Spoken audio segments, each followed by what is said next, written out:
Hi, everybody. It's time for the I Just Want to Understand podcast. I'm your host, Phil Hawkins, and we talk about all kinds of different stuff here, so sit back and let's get to it. What is it about Texas that makes Texas, Texas? Why is everybody moving here? And what is it about the state that makes it so different from any other state in the country? Now, to help us in a discussion about Texas is a guy that's name you do not know, because he works behind the scenes. And for the past 30 some odd years, he's been one of the chief videographers for a program that was produced in the state of Texas that is no longer in production. And Brian is now retired, but this is a guy that has lived in Texas for the last 45 years, mainly in West Texas. He's been in every county in Texas. He's interviewed countless people. This is a man that has a perspective on Texas that nobody else has. And yes, his name is Brian Hawkins. He's my brother, and I'm proud to say that he's one of the best video producers in the state. In fact, he doesn't even have a website. I've been on him for 20 years to get a website, and he won't do it because he doesn't need it. Isn't that right? Never had business cards either. And your phone's ringing off the hook. Well, It's beginning to slow down now that you're retired, but Yeah. I mean, you've never been without any kind of... Well, the thing was, when you work in a small market to start off with, you learn how to do everything cheap. And so when it started in Lubbock, Texas in 1977, there was no money to do anything. So you learn how to operate cheap, and you learn how to do things cheap, but try to do it well. So that when we went on with Texas Country Reporter in 1989, we traveled the whole state, and we had advertisers and sponsors, but nobody was getting rich. Yeah. And I actually took a cut in pay to go start Texas Country Reporter, start working for Texas Country Reporter. Probably not the best move in the whole world financially, but it paid off in the end, intellectually, I guess. So what is it, if you had to summarize it, what would you say is the big attraction for people coming to Texas? I would have to say there was a book written, and I was trying to look it up while you were doing the intro to this. There's an author by the name of John Goldrosen. Mm-hmm. He wrote the biography of Buddy Holly. That became the Buddy Holly story, Broadway play and movie. Yeah. Movie first and then Broadway play. John Goldrosen wrote the original biography of Buddy Holly. And his opening sentence in that book or paragraph is one of the best well-written descriptions of Texas I've ever read. I wish I could recite it, but I just remember this, and specifically he was referring to West Texas. Uh-huh. And that's just between me and you. I just have an affinity for West Texas because we moved to Lubbock from Chapel Hill, North Carolina when I was in the 9th grade. And I fell in love with Lubbock, Texas. Flat, no trees, dry, dusty, windy, and I fell in love with it. And John Goldrosen, that's where Buddy Holly was from. John Goldrosen, in his biography of Buddy Holly, refers to it's a part of the country that is still new, and the population is still finding itself. And because there's no trees, there's nothing to block the horizon. You always see the sunrise, you always see the sunset, and because of that, there's an openness to the people. And I love the last part of that quote where it says, they have not yet been tarnished by doubt. Compared to the rest of the country, the people in West Texas have not yet been tarnished by doubt, and there's no boundaries to dreams. And that's why a lot of musicians will tell you that's why so much good music came out of West Texas. You know, Roy Orbison, Joe Ely, Buddy Holly, Waylon Jennings. I mean, the list goes on and on. Tanya Tucker. The list goes on and on of musicians. Is because of that wide open. It's inspirational in a place that's not yet been tarnished by doubt. One of the most successful recordings of all time, rock and roll records, in 1969, it was from Zager and Evans, called "In the Year 2525." Gigantic hit. Right. It was on number one for 6 weeks in a row in the summer of '69. The only thing that knocked it off was the soundtrack from Woodstock. Otherwise, "In the Year 2525" would have been on for who knows how long. Yeah, I remember that too. One of the most successful rock and roll records. It was recorded in a studio right down the road from Lubbock, Texas. Out on that, that flat, and it was actually in an area called the Permian Basin, in Odessa. Right. is where that song was recorded. Midland and Odessa. But that's all part of West Texas. It's all part of that treeless llano estacado. And anyway, I don't mean to go on about it, but I think that is why so many people are moving to Texas, is because there's an openness from the people that live there. There's a willingness. There's an openness. You're not blocked by regulation. You're not blocked by, well, you can't do that here.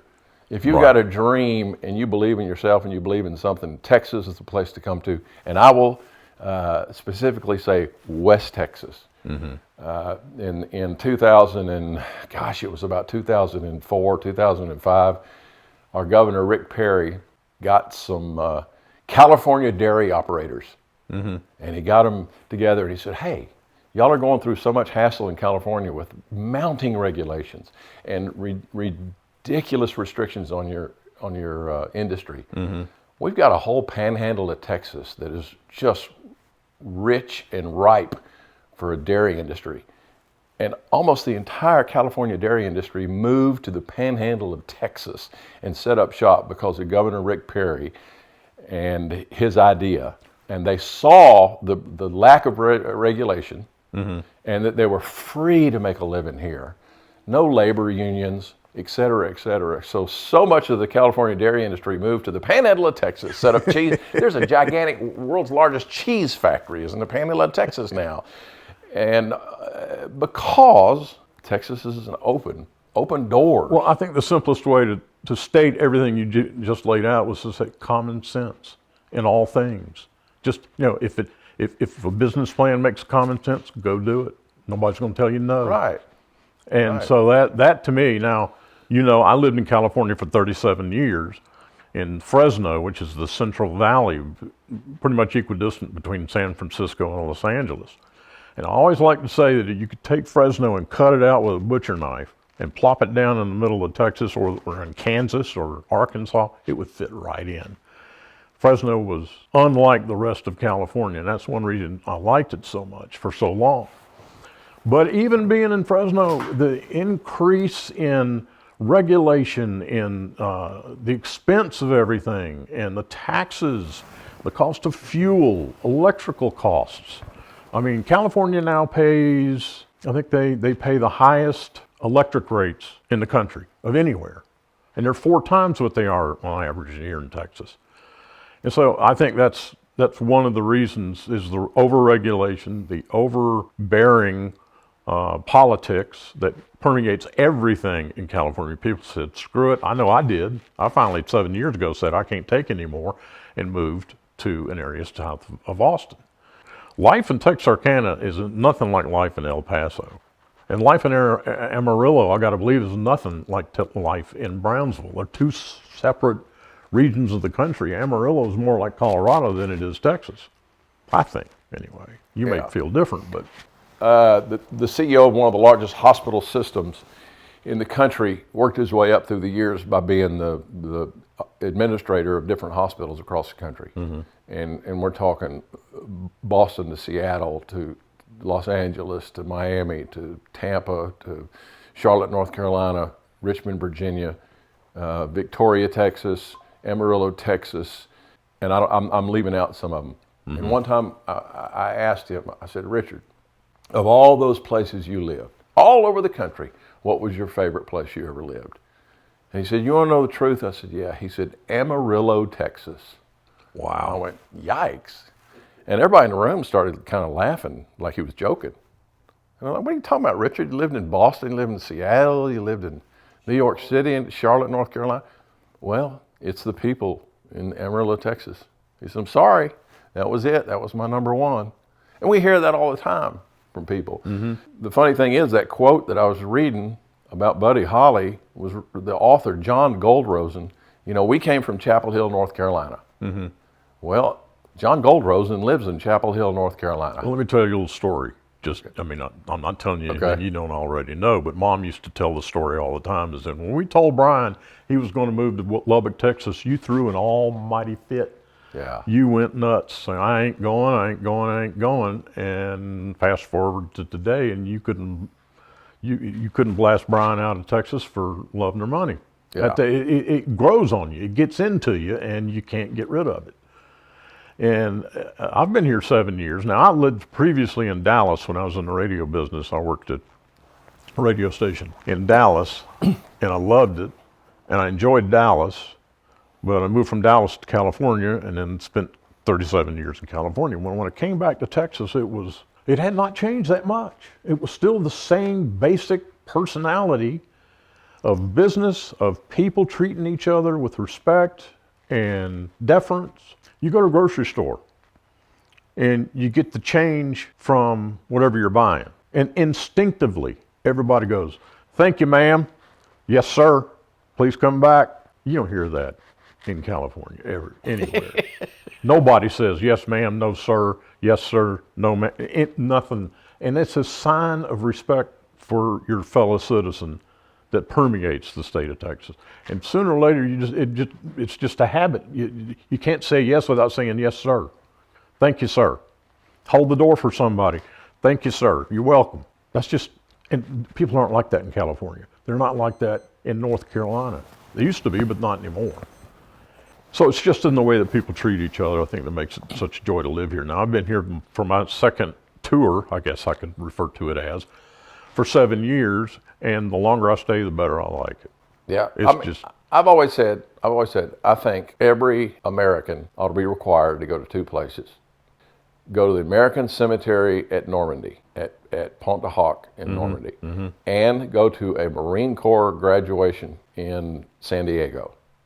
Now I've put on a third that every American should go to. They should go to an FFA class in Wildorado, Texas, up in the Panhandle.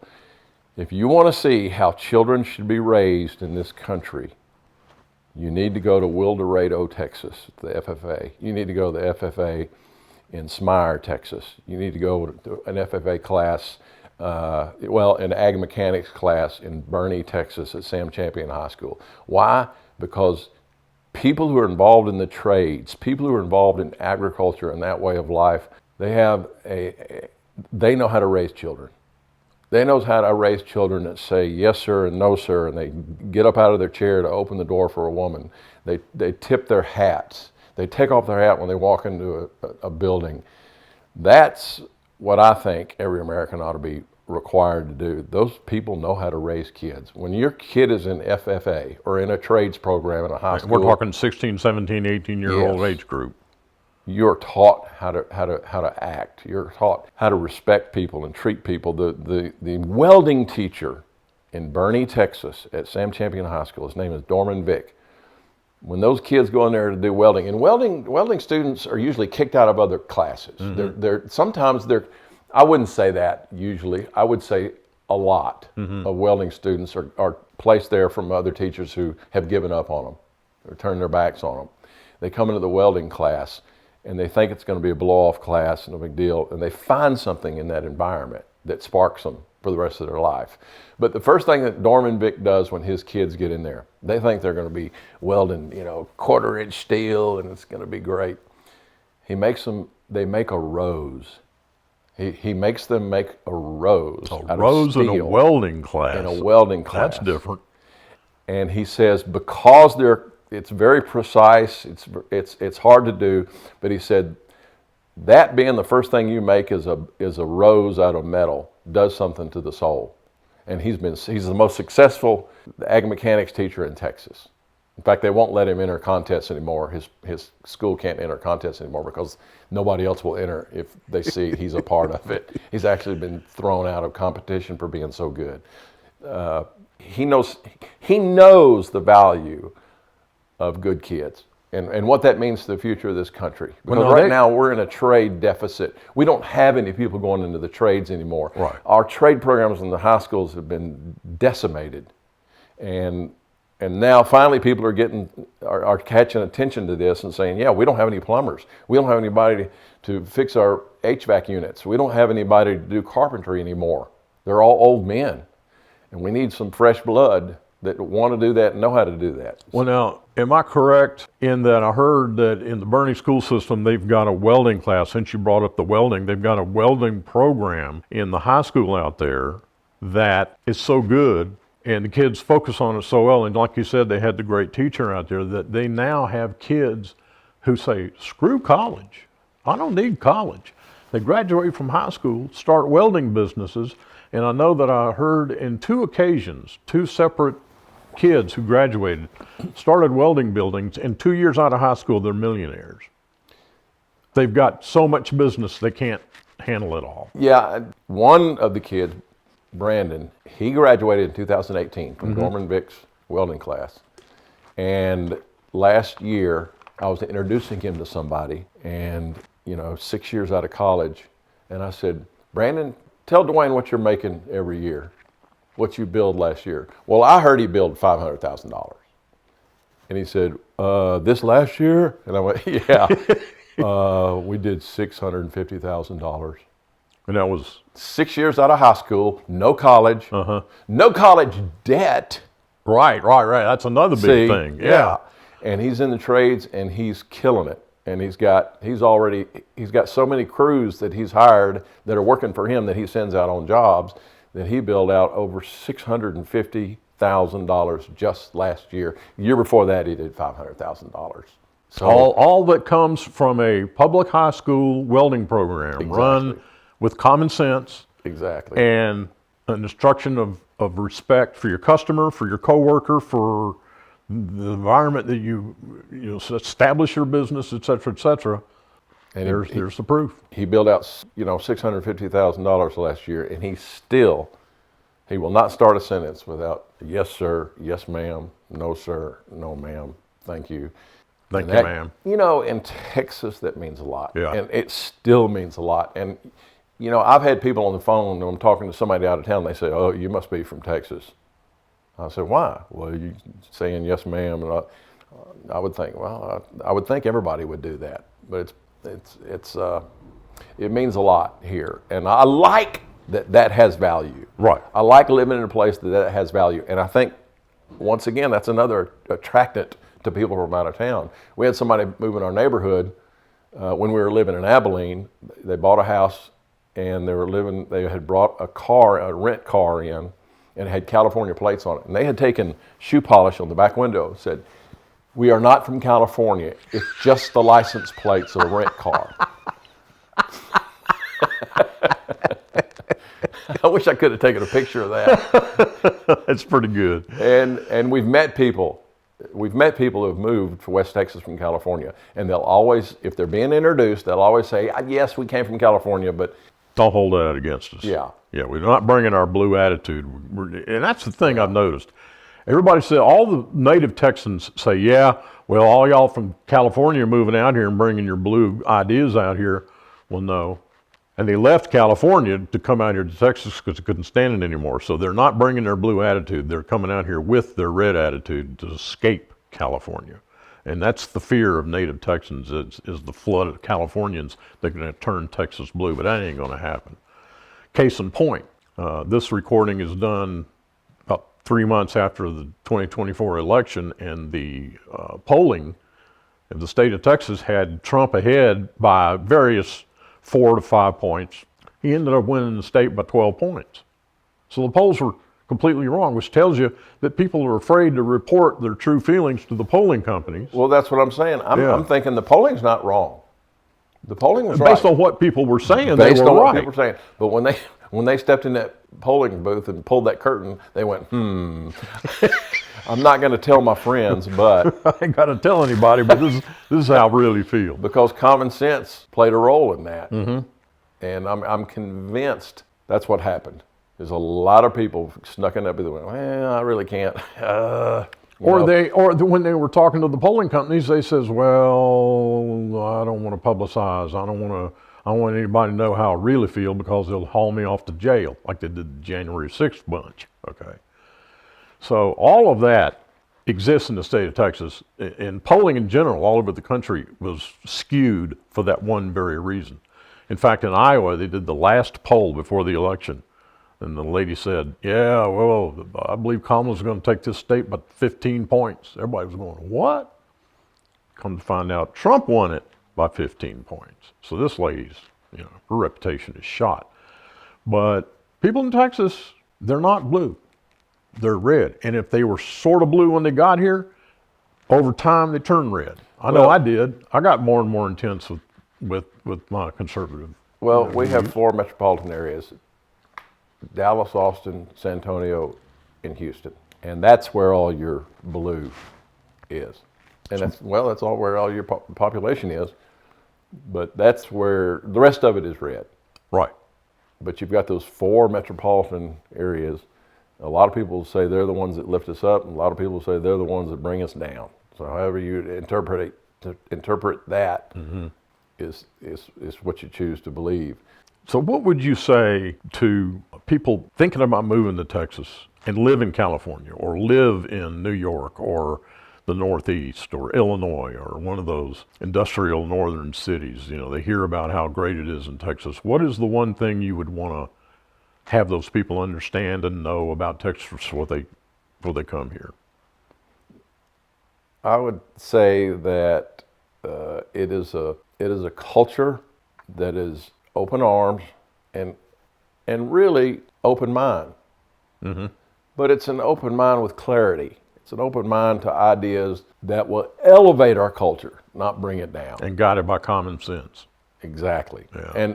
And we're more of a faith-based population, where that really means something. To have a church family, it means something to have to reach out to a church family and to be a part of something that's greater than yourself. And that's still alive, especially, and I'm going to say especially in West Texas. And that becomes a part of your life. But we have a culture now that I've noticed that I never hear anybody on the news talk about this.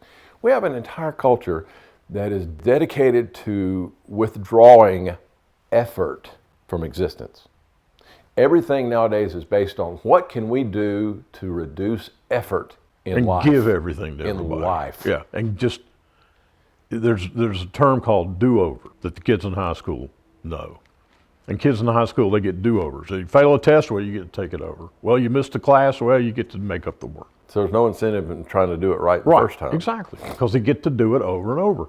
Now, I don't know if you've been on YouTube lately or not, but there's this bunch of videos on YouTube about, especially women, for some reason, don't ask me why. It's mostly women who get stopped by the police and they refuse to cooperate with the simplest request of a police officer. And now this is in Florida, these places like New York, and not Texas, but in other parts of the country.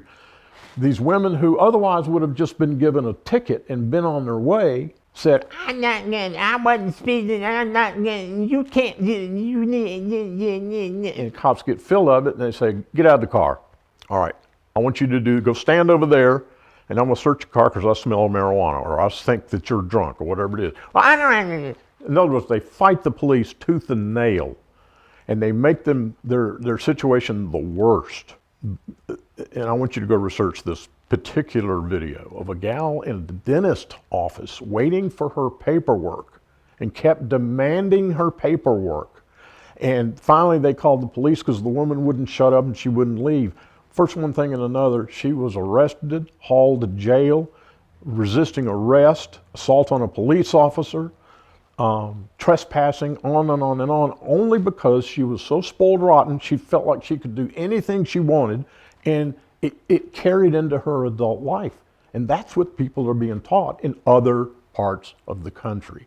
You never hear about that kind of episode in Texas, at least I haven't. Or it's at a minimum if it does occur. And it probably occurs in Austin more than anywhere else. But it's that attitude of respect, it's that attitude of you're not entitled to anything. You earn what you have in life, and you earn your relationships, and you earn your position, and you earn the respect of other people in your neighborhood, in your school, in your work, wherever it happens to be. And the longer I stay in Texas, the more I love it. The more I hate California. And I have to come out to California 3 times a year for business. I'm forced to. And every time I go out to California, it gets worse and worse. And the other thing I've noticed about Texas is that there's very little public land. Most of the land in Texas is privately owned, is that right?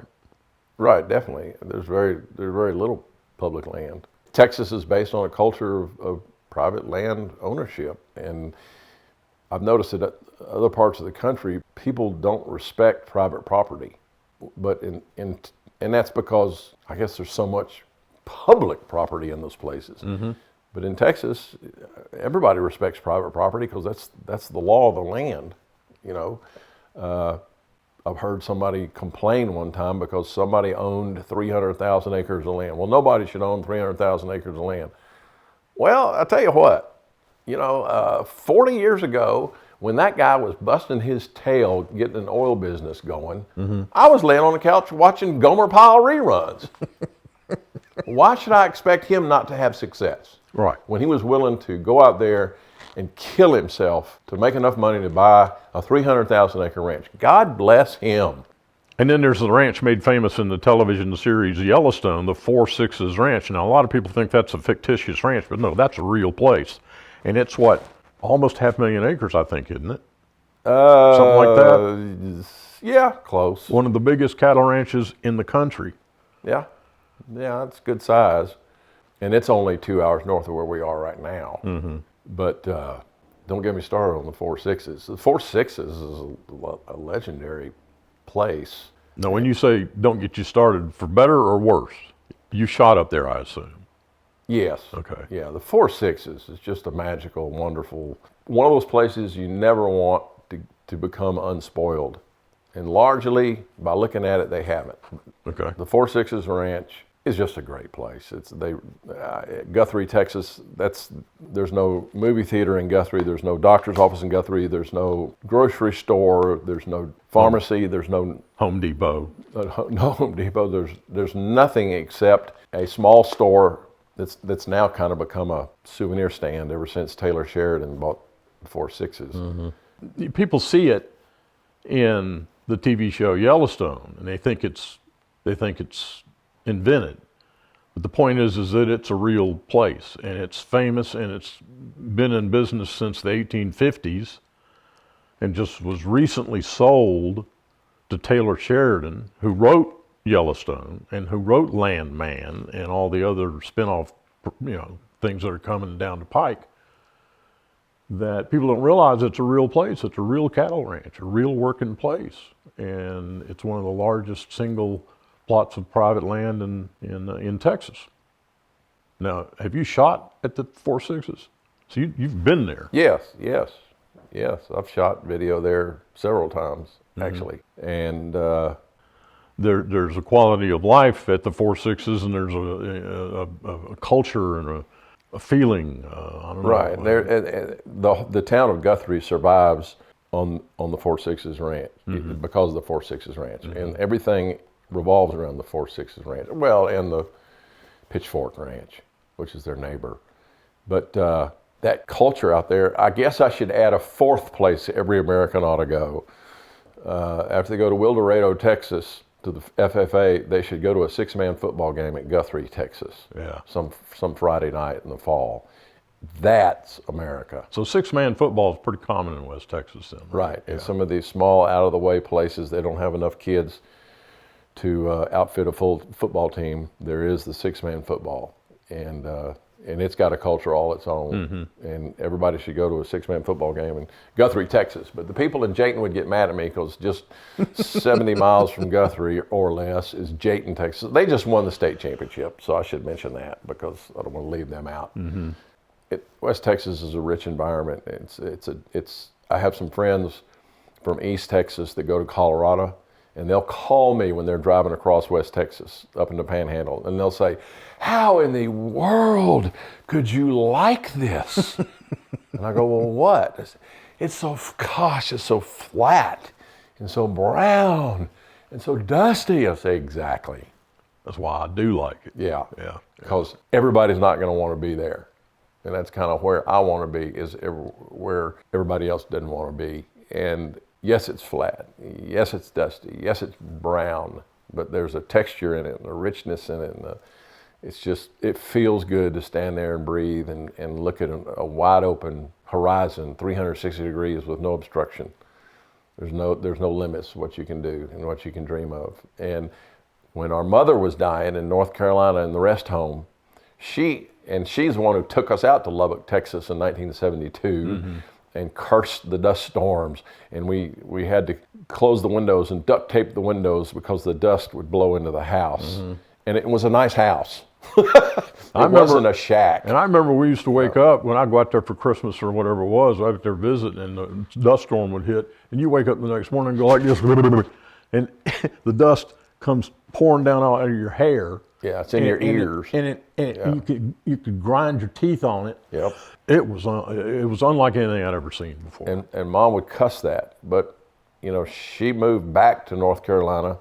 They were only here 6 years, and so they moved back in 1978, and this was 2014 when she was in the rest home in her final days, and she said, "You know what I miss the most of all?" And I said, "What?" I thought she'd say something about, watching you kids grow up or something like that. She goes, "I would love to go back to Lubbock, Texas and experience one more dust storm." I was like, "Mom, you're crazy. You hated..." I know, but there was just something about Lubbock, Texas. And that says a lot. For her to admit that says a lot. Well, now, one thing we haven't talked about is the border. How are native Texans and the people who grew up down there dealing with this influx of migrants? Well, I just cannot stand the word migrant, because that's not what the problem is. There is no immigration problem. There's a criminal problem. You are a migrant until you break the law. When you break the law, you're not a migrant. You are a criminal. Well, you're a criminal coming across the border illegally to begin with. So that starts Exactly. the minute you set foot in the United States, you're a criminal. Exactly. You are breaking the laws of the United States. Now, whether we like that law or we don't like that law, and the sheriffs along the border, it's not a question of whether they like the law or dislike the law. They are sworn to uphold the law. And if you don't like the law, then have your lawmakers change the law. Okay? Which they haven't done. Don't demonize the sheriffs and the landowners along the border. These are criminals that come across. Now, I'm sorry that some of them are criminals, because some of them are good people. We have wonderful people who have entered this country illegally. Wonderful, caring, loving, productive people, but they broke the law. And I'm sorry, my heart bleeds for some of those people. But they've got to follow the law. We are a country of law-abiding citizens, and if we're not, there's a big problem. And when you have administrations saying, well, we're going to offer a sanctuary city, they're not sanctuary cities for migrants, they're sanctuary cities for criminals. Right. Because in all legal definition, these people are criminals when they break the law. And I'm sorry, some of them are wonderful people, but then some of them are not. And we all have to abide by the law. I can't pick and choose what laws I want to follow. That's right. And law enforcement along the border can't pick and choose what laws they want to enforce. But yet there's certain people in Washington, in bigger cities in this country, who have made the decision to choose what laws they want to enforce. And there's a problem there. So along the border of Texas, gosh, I know so many landowners who have lost so much in property and security to illegal aliens coming across the border and causing havoc. I remember several years ago, there was a place south of Sierra Blanca, Texas, that we would go, and there was a wall on the border down there. And it was only Indian about... Springs or Indian Hot Springs. It was just north of Indian Hot Springs. And the United States government already has a wall there, and it's huge. It's every bit what Trump's wall was becoming, okay? And it was because the drug traffickers had discovered that dirt road, and it was a good escape route if the Border Patrol gave chase. They knew to bail out at Tiger Station out on Interstate 10. And if you get on the Esperanza Road at Tiger Station and you go down that dirt road, you can drive a high rate of speed and you can bail off into the Rio Grande River. And you can get far enough into the river where somebody from the other side can bring a rowboat, start offloading the drugs onto the John boat, and the Hudspeth County deputies can only stand and watch. Right. That's why that road was so popular. Well, they built a wall. And when they built that wall, it was when Obama was in office. Okay? It was a huge, and it's monstrous. And people don't remember that. No, they don't know it. That's the problem. Right. And it's effective. It's wonderful. Call the Sheriff's Department, Hudspeth County Sheriff's Department in Sierra Blanca, Texas. Ask them if that wall works. Yes, that wall works. It works wonders. Well, I don't know how long it is. It's only like 700 yards long because they walled off the spot where they can get off that dirt road and go across into the Rio Grande for safety. Right. It was effective. Not from people coming in, which that's not a high traffic area for people coming into the United States, but it's a high traffic area for people hauling drugs to leave the United States. So that wall has been very effective. And what's funny is there was an artist in Austin, Texas, and we were visiting with her, and she had said, I'd love to do this one piece of artwork that is a protest against President Trump's wall. And I would love to find a piece of something I could paint showing the wall, but I don't know what it looks like. And this when Trump was president. And I said, we have a wall. And I said, told her where to go. Yeah. She and her husband flew to El Paso, rented a car, drove down to exactly where I told them, south of Sierra Blanca, and went to that wall, and they said it was the most incredible thing they'd ever seen. And they said, now this is in the middle of nowhere. You know how desolate it is down there. Yeah. They said they got out of their SUV and got up to the wall and were taking pictures. She needed reference pictures for her protest painting against Trump, okay? They're out there, and in about 10 minutes, they had the Border Patrol on them. And the Border Patrol came out of nowhere, and they asked the Border Patrol, how did you know we were here? And they said, well, we have sensors, and we have cameras. Yeah. And, and they had how she could not have walked away from that, feeling more protected, feeling more secure, I don't know. I think that she was more concerned with selling artwork. Well, I'll tell you another reason. It's because she has no skin in the game. She has no vested interest in being protected. She wasn't being protected. Yeah, that's good. She's flying in from a distant area with a preconceived notion. But I guarantee you the landowners down there, the natives, the native Texans down there, were thankful for that, being protected and having their interests, supported and whatnot. It was kind of funny that this wall was constructed. I believe it was during the Obama administration. And yet nobody in the United States ever heard that story. They know nothing about that wall. And it's there, and it's effective, and God bless them for having it, and God bless them for building it.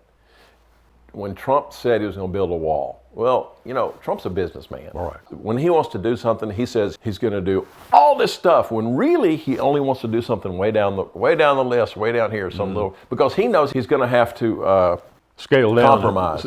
Compromise and scale down scale down, right, and make the opposing party feel like they've won something. Exactly. Yeah. And what's funny is the media doesn't realize that. Oh, he wants to build a wall across along the entire border of the United States. No, he doesn't. He may have said that, but he knows that if he knows where he needs to build walls. Right. But he knows if he says he's going to build a wall along the whole border, that he'll compromise down to what he really wants after all. Why won't the media recognize that? Because it's not in the media's interest. They don't care. They're all woke to begin with. Well, it's a knee-jerk reaction. Yeah. It's an absolute knee-jerk reaction. Come on, folks. That's not what he wants. He's got another plan that he can compromise and become effective. And I think that's what he does all the time. The sad part about this whole thing is President Trump has done so much for this country, but he is absolutely, totally incapable of putting it into words. He cannot stand up in front of people and say, look what I did. I did this, I did this, and I did this. Had he had those capabilities, no one would have been able to touch him politically or get close to him he never would have lost that 2020 election. No way, no how, no way. But he's incapable of putting into words his accomplishments. And that's what's sad to me. Yeah. A vote is not a Valentine. We're not sending him a Valentine. We're not promoting his personal flaws. And he is a flawed character. But we're not promoting his personal flaws. But here's a man with some personal flaws who did a heck of a lot for this country. Yeah.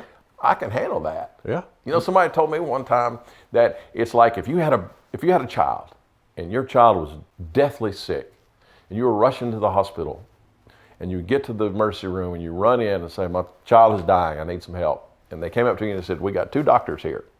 One doctor is a really nice guy and he's polished and he's just the nicest guy in the whole world and he looks good and he's very polished and professional, but he can't save your child. We have another doctor who's an absolute loudmouth and he has personal flaws that you cannot believe. And he says some outlandish stuff, but he can save your child's life. Which doctor are you going to choose? I want the doctor who could save my child's life. That's a good point. I don't care how he acts. That's well put. And that's the way this country is. I want somebody who can do good for this country. I don't care how he acts. Because we've seen people who act real nice, very polished, and look what they've done. Nothing, or they've done the exact opposite of what they should have done. Yeah. So God bless him, you know, and I cringe. You know, if you're going to have Trump in the White House, you're going to cringe. And that's just the way it is. But you're also going to celebrate. And I think the celebrations outnumber the cringe. Oh yeah. By far. Can't even compare by far. The cringe is one step back, but the accomplishment and the achievement is 10 steps forward. The voters express that. Right. We believe in we can overlook the cringe. And what? How many millions of Americans expressed that on November 5th? And there you go. What more can you say? Well, it's what I like to tell my liberal friends who get into a conversation about politics, and I say, you know what? I agree with you. Trump is the worst. He doesn't know when to shut up. He doesn't know when to speak and when to just listen sometimes. And not all the time, but it's enough to where you piss off a certain number of people that are irretrievably negative against Trump only because of his personality, okay, and his gruffness and his willingness to speak from the hip about things. Nothing is thought out. So I agree that there's times when I say, oh, Trump, shut up, man. Just, why'd you have to say that?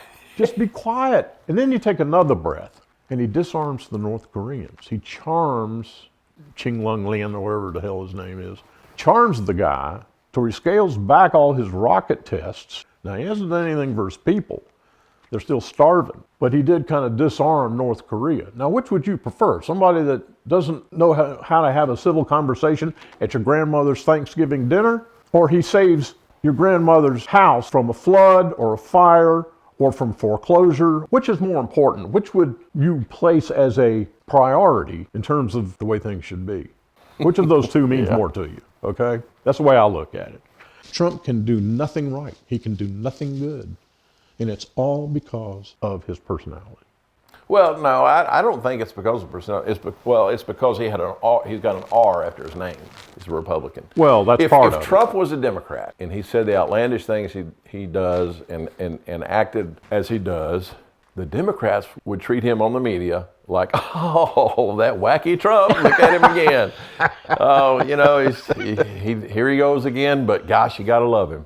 But no, because he's got an R after his name, he's the scourge of the world. Well, and that's just the way it is. Would you not agree that you have a generation of kids coming out of college, and I can prove this to you. You have a generation of kids coming out of college, graduating, that have had their brains completely dissembled. I'll give you an example. A good friend of mine in Durham that I worked with in the radio business over there. Well, she got married, and turns out she couldn't have children. So they went to China and adopted 2 Chinese infants. Brought them back here, raised them. And I met those 2 girls, and they were just the sweetest, most respectful, kindest couple of teenage kids I'd ever met in my life. 4 years at Appalachian State University. They come out screeching, the world's unfair, the Republicans are dirt, Trump is dirt, just and disrespectful and screaming at every comment you make. That's what's coming out of universities all over the country. Any state university you want to name, anywhere across the country, that's what's coming out of that system. Those kids then get jobs at media companies, in news departments, and suddenly the tail is wagging the dog. And you've seen this, I know you've seen it, to where the lower level producers and the lower level employees are controlling the decision-making process at the management level, because they're so vociferous, they're so loud and screeching about their liberal policies that they learned in college. And that's what's permeating the media. And it's permeating the media in Texas to some degree. I know when I watch TV in Austin, for instance, well, I won't name the station, but it's pretty much on every station. And if there's ever a story about homelessness, they don't use the term homeless people. They're careful to say people experiencing homelessness. But, because it's that influence that carries them from college into their professional careers. And you notice that in the cities, and you look at the polling, without a college education, 80% Trump. 2 years of college, 60% Trump. People with a college degree, 40% Trump. People with advanced degrees, almost 0% Trump. And that's the proof that colleges are producing these woke, extreme, left-wing citizens who are released into the population to do God knows what in God knows what industry. It's the worst. The media is dominated by people. Well, let's roll it back. When Woodward and Bernstein got so much attention during the Watergate scandal, they were the first celebrity journalists in the history of the world. Celebrity journalists, okay? And ever since then, every journalism program in this country, every journalism student in this country has been indoctrinated to say, you can be famous too if you can find a way to bring down a big politician or, Exactly. Yeah. Exactly. And in doing that, anybody who's a Republican was made to look like a criminal. And they're taught that in journalism schools, that anybody with an R after their name is a criminal. Go after them. And be another Woodward and Bernstein. That's just been happened in over 50 years, and that's the way it's been. And that's, I think, is what turned our media, is Woodward and Bernstein. And now every journalism student, ever since then, every journalism student has wanted to be a celebrity. Right. And so that's where the liberal attitude exploded in journalism. It was after that, and it still permeates today that anybody with an R is a bad guy. So let me change the subject just a little bit. You have developed somewhat of a personal relationship with Rick Perry. He served, 2 terms, 3 terms? 14 years. That was like 3.5 terms. Longest serving governor in U.S. history. What has his influence on the state of Texas been like, that you would say? Well, it's business friendly, deregulation. The government is not your daddy. And he had 14 years to push that idea. Yeah, and drill, baby, drill. Where, in the same token, he was all about alternative energy, whether you're for that or against it. He did a lot for the state, and like I said, the dairy industry. It got to the point the California dairy industry was losing everybody, and then you saw an influx of television ads about California dairy. Because they're trying to bring that back. California cheese. Yeah. They were trying to bring that. Well, that was Rick Perry that did that. Rick Perry was able to step back, look at the needs of people, whether they were blue or red, and look at the needs of certain areas of the state, and he did it. And he improved life for millions of Texans. Texas, at the time he was in office, was the 7th largest economy in the world, and he was in charge of that. He was the CEO of the 7th largest economy in the world, and he did a pretty dang good job. There was a lot of people who worked hard, followed the rules, and became very successful. And it's because open-minded, common sense, optimism for business in this state, and that's just all there is to it. 4 or 5 years ago during COVID, this has nothing to do with Rick Perry, but we were working with a crew out of Austin that was going to meet us in Odessa out in West Texas. And Odessa from Austin's about a 6-hour drive, 7-hour drive. And it was during COVID. And we were in Odessa in a hotel doing some interviews. And those guys from Austin, when they got there, they went, "Oh man, we noticed that the farther west we came, the fewer masks we saw." And during COVID, that sums it up a lot. You know, if you want to get away from the craziness, just go west. Now tell me that story about when you and Rick Perry were hunting and you got that kidney stone. We were on a hunting lease it was on the King Ranch, which the King Ranch is a huge ranch. It's the biggest, isn't it, in the state of Texas? Well, I think it's the biggest in the world. When you add it all, it's not contiguous. It's not the largest contiguous ranch. But if you put it all together, I want to say 800,000 acres. And then they Total have some ownership. holdings in Florida and other places. But we were just on a pasture of the King Ranch, which one pasture in the King Ranch could be 50,000 acres. So we were behind several locked gates in that ranch, and it was the middle of the night, and I was sleeping I was in the room next to the room where Governor Perry was sleeping. And he always has a midnight man stay up on a security detail that always stays up all night, works the midnight shift, and just to be there. And so at about 2 o'clock in the morning, I woke up with the worst pain I've ever experienced in my life, and I tried to fight it. I started getting sick to my stomach. The back pain was so bad, and I had no other recourse but to try to get to a hospital, try to drive off. But I realized I was behind like 5 locked gates deep into the King Ranch. And I didn't know where I was, and I didn't know what I was going to do. So I stumbled out of the door, and Arnie was the midnight man, security guy, sitting in a chair. And Arnie looks up at me, and I said, "Arnie, I'm dying. So I've got a backache. It's killing me. I don't know what to do. I'm about to die." I didn't get 10 words out of my mouth till Oscar, who was in charge of the security detail, busted out of his room. And I remember he was putting his belt on. He already had his jeans on. He was putting his belt on. He said, "You got kidney stones. Go get some clean underwear and clean clothes and all your wallet, cell phone, everything. We're going to the hospital. You got kidney stones." And I went, "Kidney stones?" And he goes, "Get your stuff. We're going." So Oscar brought around one of the Suburbans and got another Suburban to go with him. And we went racing to the hospital in Kingsville. We were going 70 miles an hour across pastures. And they had the gates. The guy in front would get the gate, and we would just race through the gate. And he would close the gate, get in the other Suburban, and race in front of us and get the next gate. So we never had to slow down. And that was the coolest ride to the hospital. And they called the hospital ahead of time and already had me admitted in the hospital before I got there. And got me in the hospital in Kingsville and got me on some morphine real quick. And there's people who stay at home when they have a kidney stone, not me. That was the worst pain I ever experienced in my life. And they had me in that hospital quick. I bought Oscar a watch for that. How do you repay a guy like that? You know, I bought him a watch. Chief of security. And then when I was telling him thank you so much, he said, "That's okay. It gives us good practice."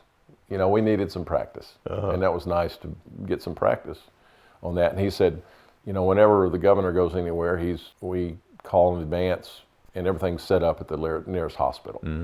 They know he's around. So you got the governor's escort. The governor's escort to the hospital in the middle of the night. And anyway, I bought Oscar a watch for that, and I really appreciated that. And then they had to take me to the hospital in Corpus. It was so bad. So I had to go to the hospital in Corpus, and there's my truck. You know, my truck was still on the ranch 2 hours south of Corpus in the middle of behind 5 locked gates in the middle of this ranch. How was I going to get my truck? Because I was in the hospital 2 or 3 days. Yeah. And finally, one of the ranch workers brought my truck all the way up to Corpus. And got there. But anyway. Isn't that something? That was something to never have been forgotten. Driving that fast across those pastures in the middle of the night and having somebody opening the gates for you, driving ahead, opening the gates for you, that was cool. Well, I remember when I was in Yosemite, I had my snake bite. I got bit by a rattlesnake. For those who, Brian knows the story, but for those who don't, I got bit by a rattlesnake in the backcountry in Yosemite. And long story short, they had to fetch a helicopter to come lift me out. And so, I mean, that's the greatest pain I've ever felt. Getting bit by a rattlesnake is something you don't ever want to have happen. Avoid that the best you can. So they had to bring the helicopter in. They landed it, put me in a flight suit and a helmet, and then I got a flight in a helicopter through Yosemite Valley.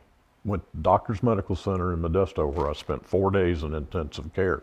But that flight through Yosemite Valley, he wouldn't let me take my camera, he wouldn't let me sit up and take any pictures. Lay down, shut up. It was the most unbelievable thing I think I've ever seen. And you can count on one hand the people that have had a helicopter flight through Yosemite that weren't part of the California Highway Patrol on training of the Park Service rescue team or any of that. Nobody gets to take a helicopter ride through Yosemite Valley. And I'm one of the few in the history of the park that's ever done it. Now you bring that up, one of the projects I've been involved in since 2018 is a series that's currently on Amazon Prime Video right now called Desert Doc. Yes, yes. It started in a story we did on an emergency room doctor in Odessa, Texas, by the name of Dr. Sudeep Bose. His parents were from India. He was born in Chicago, and he went straight into medical school out of high school. Almost unheard of. Wow. That's how brilliant he is. But Northwestern University had a program where you could go straight into medical school if you passed all these tests.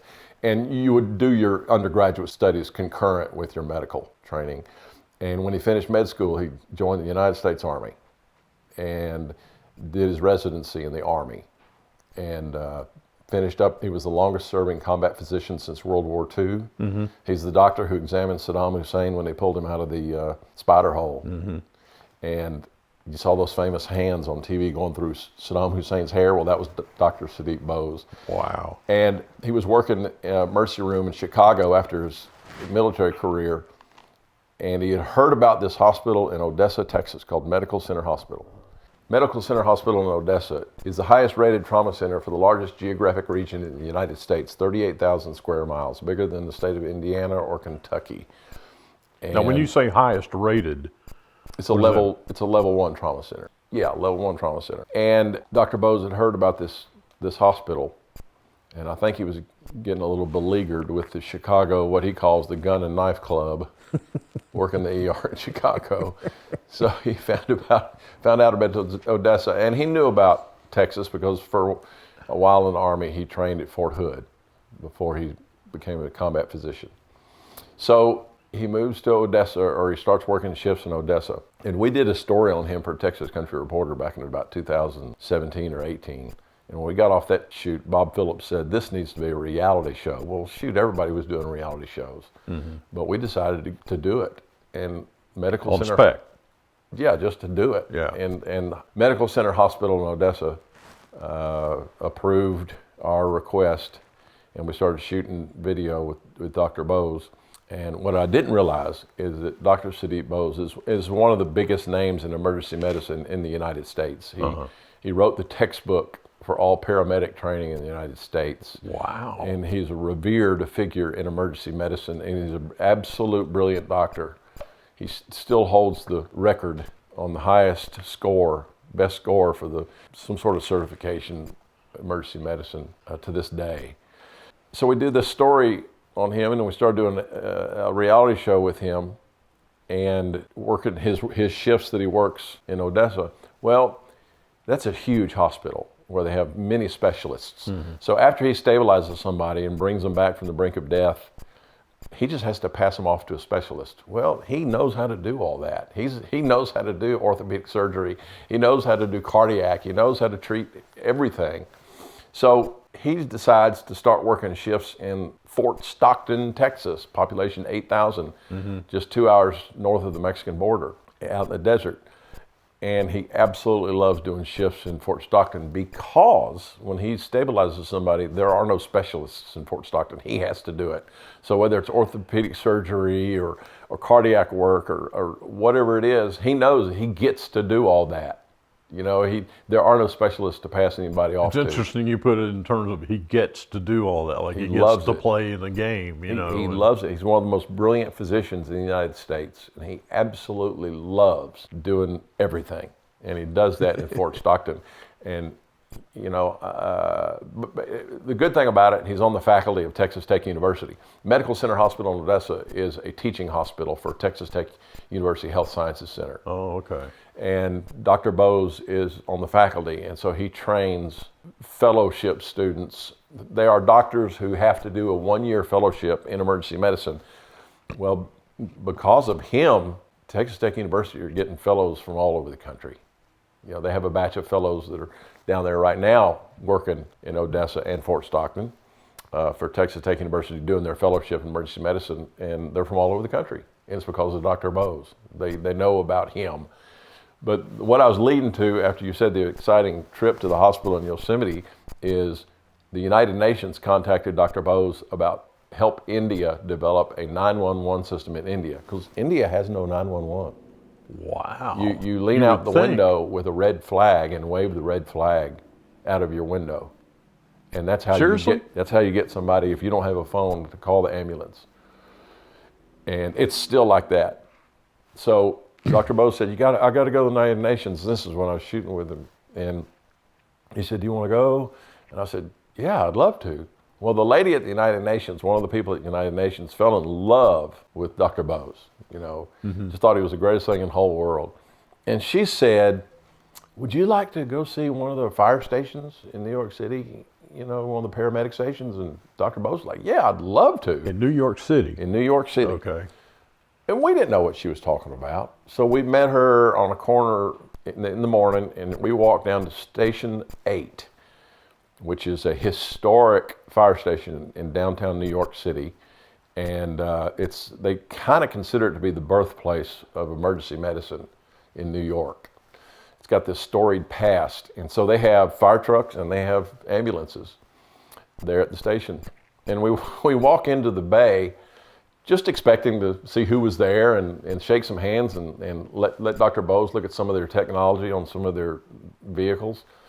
And little did we realize the medical director of New York City was standing in there with a couple of the high-ranking officials and captains.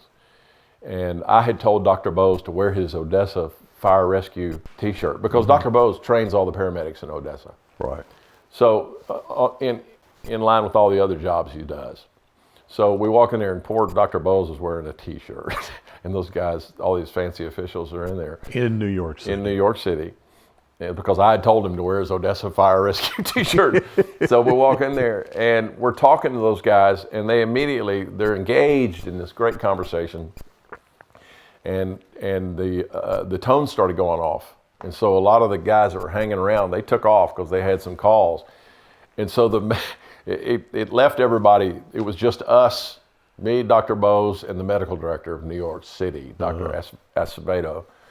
And everybody left. And Dr. Acevedo said, y'all want to go? We're like, what do you mean, do we want to go? You bet. And we had a man trapped under a subway with a leg amputation, and we had a high-rise fire. Ooh. Which one do you want to go to? Well, I don't know. Well, let's go to the subway first, and if the fire's still going in the high-rise, we'll go to that after that. I thought, there's no way. So we get in this battalion chief's car in New York City, full sirens.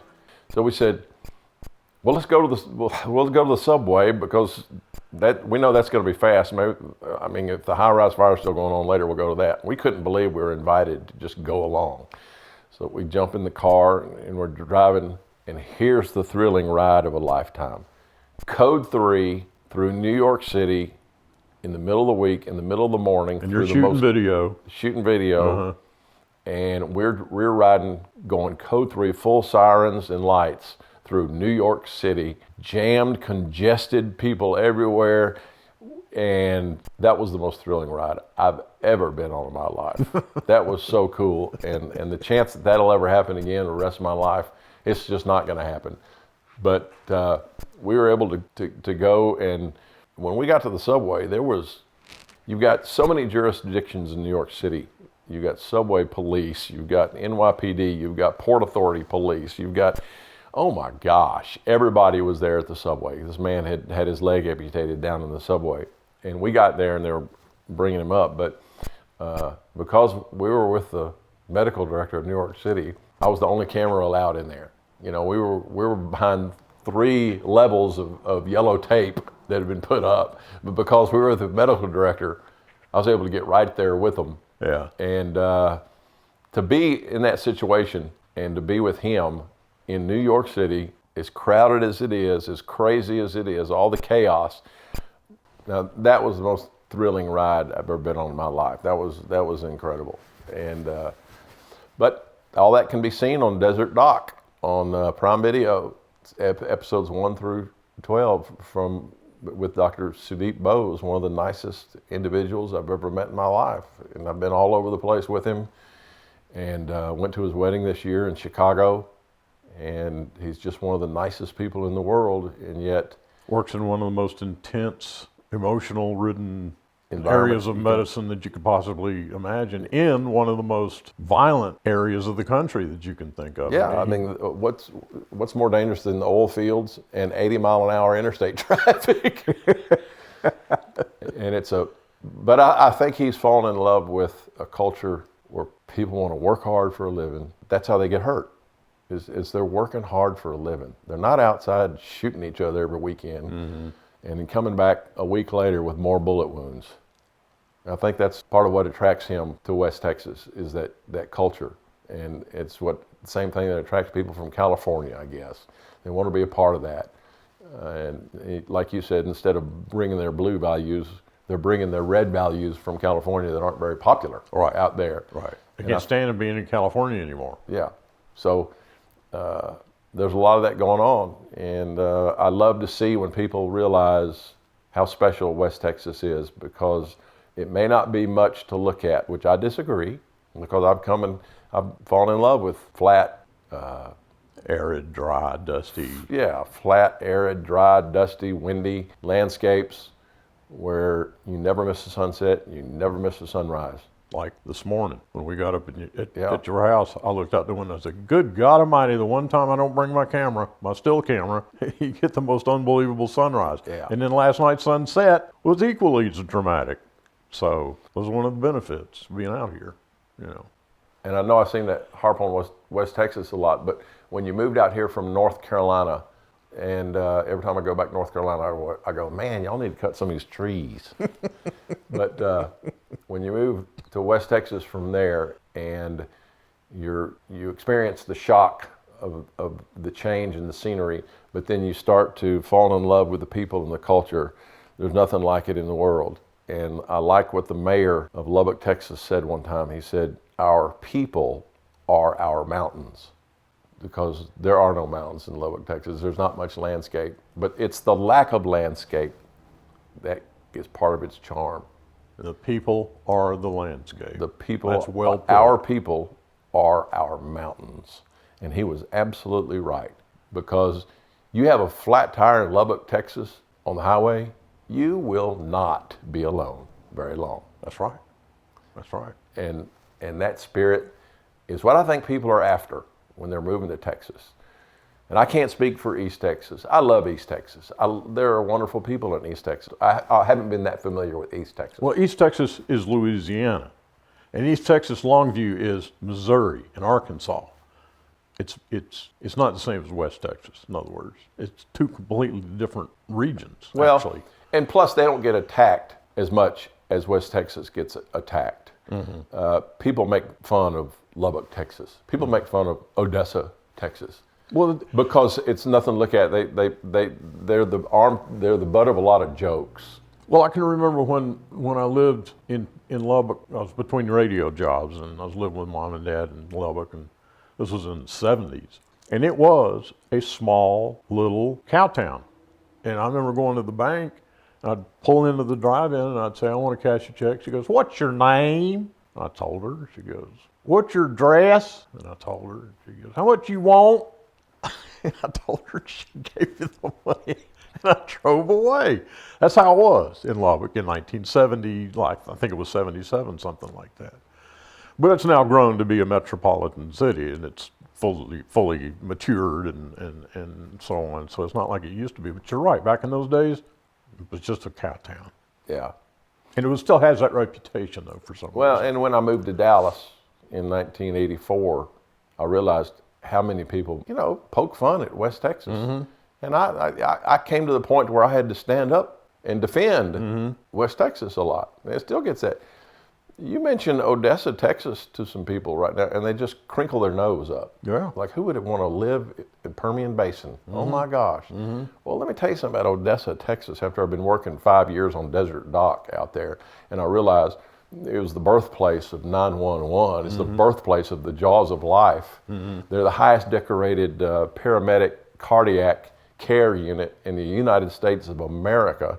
It's where the most brilliant mind in emergency medicine wants to work, because there's a spirit of the people out there in Odessa, Texas, that people drive through and think, oh God, how can anybody live here? Well, get off the interstate sometime and meet some of those people and understand where they're coming from and what they're about. And also, when you're in Odessa, you're what, an hour and a half from Big Bend, one of the most beautiful spots in the United States. What better jumping off point can you choose? So I defend West Texas a lot, and I'll always defend it. And what I'm saying is, I don't talk a lot about East Texas. Well, East Texas doesn't need to be defended. There's nobody making fun of it. Right. There are people who make fun of places like Beaumont, Port Arthur. Oh, and the Rio Grande Valley. People, the media just attacks those places like that. But as far as Beaumont and Port Arthur. And the Rio Grande Valley is that area of the border, in other words. I want to Right, clarify down by Harlingen, McAllen, Brownsville, that whole area. Right. They get so much negative press and media coverage, but then Beaumont and Port Arthur, east of Houston, I've had some great times in Beaumont and Port Arthur, and I've met some great people in those places. And I have to appreciate what I might think is not attractive to me has some value, because I very well could fall in love with a place like Beaumont or Port Arthur. I just haven't lived there. Okay?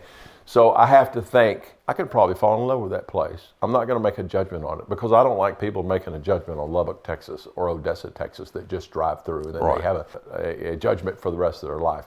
The Rio Grande Valley of Texas is one of the most beautiful, rich, for a photographer. The Rio Grande Valley cannot be matched.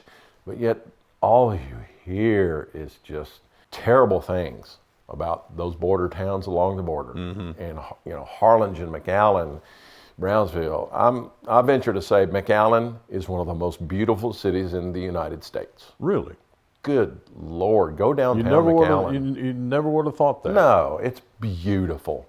And there's some great, you talk about photography and specifically nature photography. Oh, good night. There's nothing like McAllen, Harlingen, Brownsville, but yet you just hear terrible things about them. I also would offer up Del Rio, Texas, on the Mexican border, is one of the most beautiful cities in the United States. Isn't that something? I've never been down there, to be honest with you. So they have the San Felipe Springs that come up out of the ground. Well, I don't know what it is, 60,000 gallons an hour.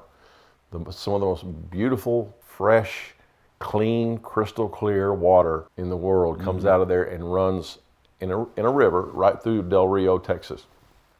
If San Antonio could have the San Felipe Springs instead of what it has at the Riverwalk, they would kill for that. Wow. For that beautiful clear water running springs. And Del Rio has had it for 300 years. I venture to say Del Rio has the potential of being one of the most beautiful places in the world. But largely the San Felipe Springs has kind of been ignored. But yet, if you'll stop and if you'll take US 90, Highway 90 through Del Rio, there's a couple of bridges where you look down and you'll see that crystal clear water. There's species of fish that live in the San Felipe Springs and that river that goes through Del Rio that don't live anywhere else in the world. Really? Yeah. It's an enigma when it comes to waterways. And yet you never hear anybody talking about it. So there, but by the grace of God, I ended up in Lubbock, Texas.